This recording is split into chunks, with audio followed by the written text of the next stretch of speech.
For him personally, and of course all of us here at ITV Racing are massively proud to see him included there, aren't we? Honestly, this is such a thrill. Susie with her back to us, Brough on the left. And like many, Charlotte, honestly, so chuffed and thrilled that Brough is in the Royal procession today. As a rider, presenter, writer, he's been chairman of the Injured Jockeys Fund, and this really feels like recognition for a man who has dedicated.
We are all delighted for him, proud of him, and no one, honestly Charlotte, no one in this sport deserves it more. And I'm delighted Susie, poor Susie, everyone wants to talk about Brough, about his career and what he's done, and Susie's included today, and I hope she gets a real thrill out of this too. It is such an honour, isn't it? We are all massively proud. Congratulations to Brough. I can't wait to hear just what it's like being in the first carriage with the King and Queen. What an experience for him.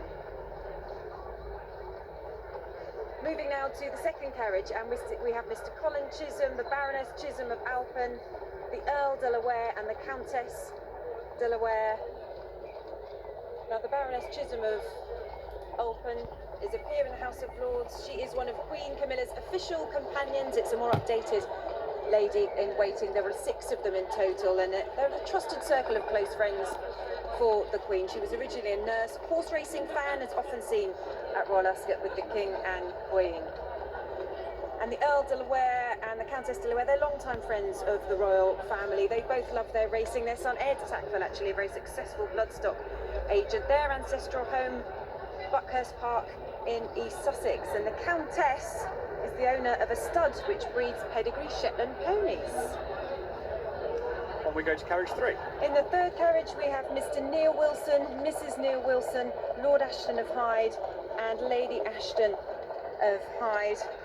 Now, Mr. Neil Wilson is chair of Victoria Racing Club in Australia, which hosts the Melbourne Cup, has very close ties here at Ascot, and his wife Stephanie. And Lord Ashton and Hyde, Harry Ashton became Master of the Horse back in 2024. This is a ceremonial office, effectively responsible for the horses, the coaches, the carriages at ceremonial events. And his wife Emma, President of Kate's Home Nursing. It's a hospice care at home service in the Cotswolds.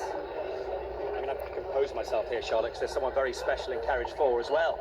There is indeed. Mr. Orlando Fraser, Mrs. Orlando Fraser, Mrs. Barbie Albritton and Lady Weatherby. Now, Clemmy Fraser is a trustee of the Ebony Horse Club. That's the Queen's Air president. They're celebrating 30 years this year, and they work at transforming young lives through horses. And of course, Ollie interviewed the Queen, didn't he, earlier in the week, about her passion for all their work. Her great-grandfather was Sir Winston Churchill.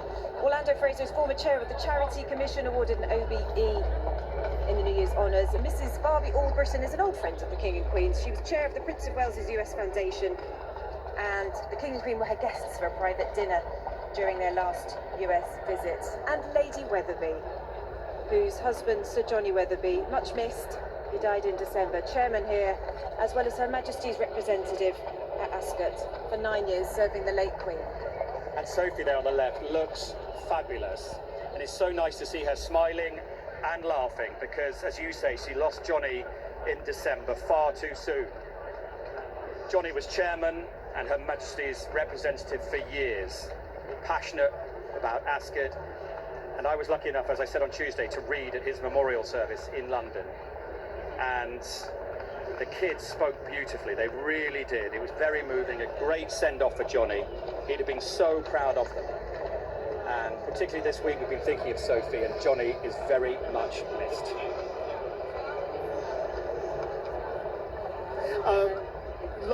Lovely atmosphere here in the Windsor enclosure. And how exciting was it to see the King and Queen? It was amazing. Loved it. It really was. It was wonderful. But incredible excitement as well about Brough Scott, eh? Absolute legend. Absolute legend. Really, honestly, there is so much love here for Brough Scott, I've got to say.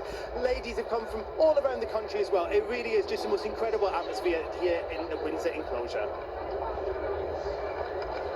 So they'll make their way up now, past the Windsor enclosure. On the far side there is the sort of hospitality straight, isn't it, Charlotte? James Tanner's in there.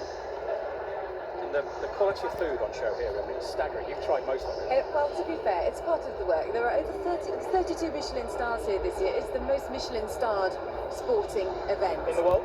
in the world, which is just incredible, isn't it? But also, you know, you can go and get a cheese toasty here, but it's not just any cheese toasty, it's a beautiful cheese toasty, so there are all sorts of things You to can even try. get a scone nut. You can get a scone-nut in a world's first.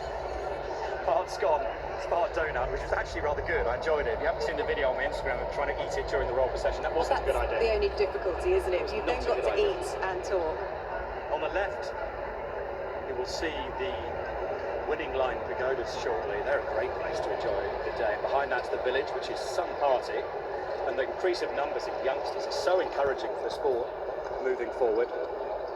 And very shortly, as they pass the Royal Box, it will, the final time this week, it will be time.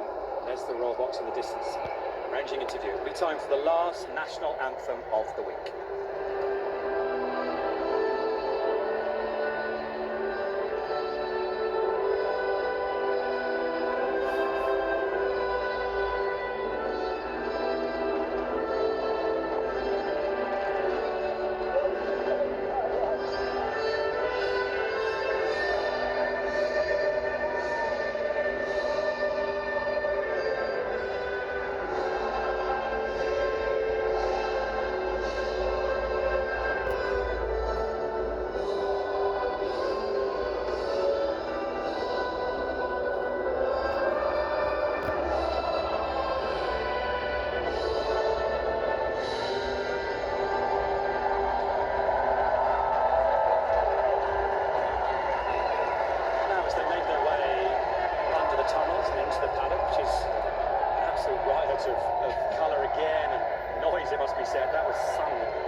I was going to ask you about what they've been doing at Ascot with regard to sustainability, Charlotte. It's well documented, the solar panels, which we'll see in years to come on top of the grandstand. What else has been happening around the racecourse? I find it fascinating. So they have a Racing to Zero initiative. They're aiming to be net zero here by 2040. So things like the water from the track and grounds comes from their own reservoir, collected from rain and runoff. As you were saying, the solar-powered Windsor Loos, for example, they're really concentrating on those measures. And it means so much to the King, of course, this sustainability, doesn't it? So much so that he mentions it in the official race card forward. He talks about this, how over 1,200 solar panels have been installed, marking another important step in the racecourse's sustainability journey. So they really are taking it seriously here, trying to take those steps every way they can. They've now got hydration stations, for example, all around the racecourse, rather than just relying on plastic bottles. And that interview with Fliss. Yes, it's been very successful this week, but she's not going to stand still. This place won't stand still. There'll be new innovations on the way, you can guarantee. It's the final time then this week. The royal party will make their way into the paddock to be greeted by an absolutely packed arena.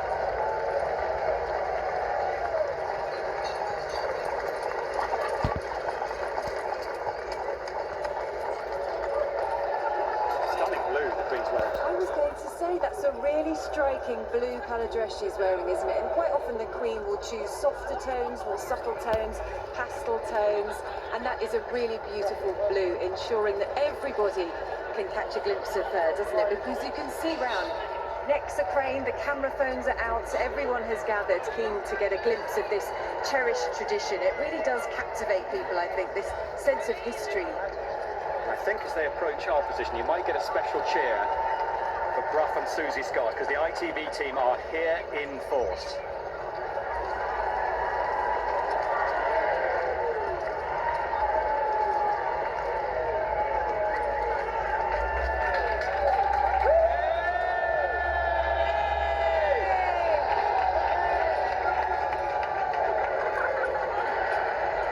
He, of course, is not allowed to wave. That must have been hard to resist. There was a little smile, wasn't there? Much loved amongst our team, as you can imagine.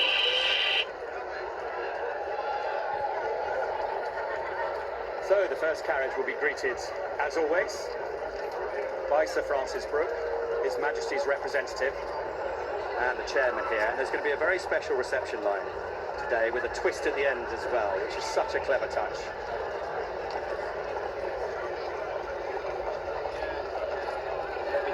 Away in carriage one, haven't they? Brough regaling tales. He'll be hearing some stories, won't he? Oh, Brough's got some stories. There was a car once in Dubai, and it was on a lake, and Brough got the impression it was a frozen lake. Right. It wasn't. Oh dear. So in he went to the water, of course, it had to be Brough. Tales of success and tales of disaster for the great man. As Queen Camilla makes her way from the carriage, Susie will follow. With the back to us again, if you're watching for the first time this week, two of the trustees, Harry Morley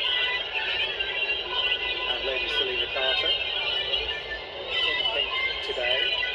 And then in the reception line, after there's Lady Selina, who will know the Queen extremely well, three special people. Sam Thompson, the Director of Estate Operations. Basically, he's in charge of the venue build. This place is an absolute monster. He manages the facilities, customer experience, and technology. And Tom Johnson, with the beard in the middle there, the commercial director here, he must be a very happy man this week. He joined a couple of years ago, I think, as head of marketing. He's taken on the role of commercial director. Stayed in close communication with ITV. He's really helped us this week, so thank you for that, Tom. He basically oversees all the commercial functions across the business. Marketing operation, which is so clever these days. The way they market Ascot, the Ascot Royal, that's very clever. It's just to make sure that everyone's included. And I was going on the London Underground and there were signs everywhere, just, I think, pushing out that message of inclusivity. And here on the end is a very special lady in a stunning blue hat. This is Laura Mills, the senior sales manager. She leads the hospitality and fine dining sales team, who are all going to be in the paddock somewhere to cheer on the boss. Youngsters cheering on the boss is a nice touch. Her parents, Keith and Carolyn, are just in front of the wearing room, I think, as well as her husband, Dave. They're watching around the parade ring. She's such a popular member of the team. Now she gets to speak to the Queen, who will be well briefed on what she does. How proud her husband, Dave, must be, and her mum and dad. No wonder. Look at the grin. Isn't that lovely? It's so sweet. Well done to Laura. And at some point, they're going to meet four members of the King's Trust, as this year they celebrate 50 years of the King's Trust in the parade ring. And well done, the likes of Tiernan, Blake, Aya and Marwan, who've been working here this week as well. And there's our man, typical Brough, who wants to speak to everyone, Charlotte. I mean, they could be there a while, couldn't they? And he'll know exactly what those guys do, and he'll go and meet the King's Trust youngsters who are working here too. Charlotte, what a week. Have you enjoyed it? It's just been sensational. I've absolutely loved it. What a magical week. And to top it off with this, seeing